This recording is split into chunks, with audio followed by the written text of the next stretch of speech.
दारव्हा तहसील कार्यालय परिसरातील शौचालय बंद असल्याने बहुजन मुक्ती पार्टीचे दिग्रस विधानसभा प्रभारी विमोद मुधाने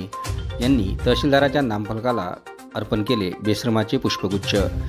दारव्हा शहरातील तहसील कार्यालय परिसरात असलेले शौचालय गेल्या कित्येक दिवसांपासून बंद असल्याने या ठिकाणी कामानिमित्त येणारे नागरिक तसेच तहसील कार्यालयातील महिला कर्मचाऱ्यांची मोठी कुचंबना होत आहे।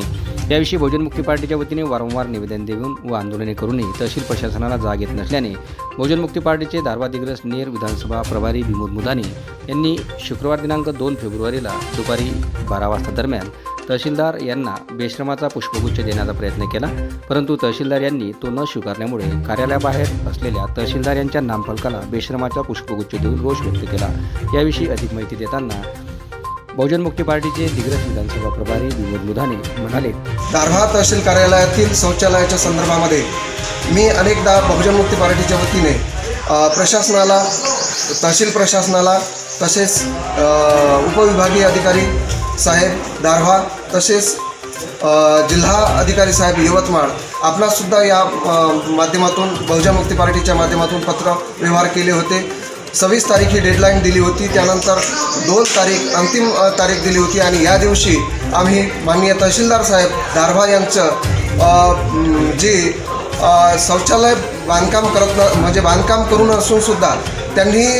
अनेक वर्षापासून ते खुले केले नाही आणि नागरिकांना ते सुविधा देत नसल्यामुळे आज बहुजन मुक्ती पार्टीच्या वतीने जी तहसील प्रशासन, दारव्हा तहसील प्रशासन हे बेश्रमाची भूमिका घेत आहे आणि त्यामुळे त्यांना हे पुष्पगुच्छ देण्यासाठी मी इथे आलो असता त्यांनी पुष्पगुच्छ हे घेतलं नाही, त्यामुळे मी त्यांच्या या फलकाला पुष्पगुच्छ अर्पण करत आहोत आणि त्यांचं हे स्वागत करत आहोत की ते बेश्रमाची भूमिका वारंवार घेत आहे। सांगूनसुद्धा लोक उघड्यावर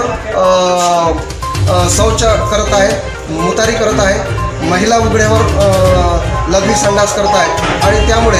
ही बेश्रमाची भूमिका तहसील प्रशासन घेत असल्यामुळे त्यांना हे पुष्पगुच्छ भेट म्हणून आम्ही आणलेलं होतं, परंतु ते तहसील प्रशासनाचे अधिकारी माननीय तहसीलदार साहेब हे घ्यायला तयार नसल्यामुळे हे त्यांच्या दारामध्ये ठेवून हे मी त्यांचा जाहीर निषेध करत आहे।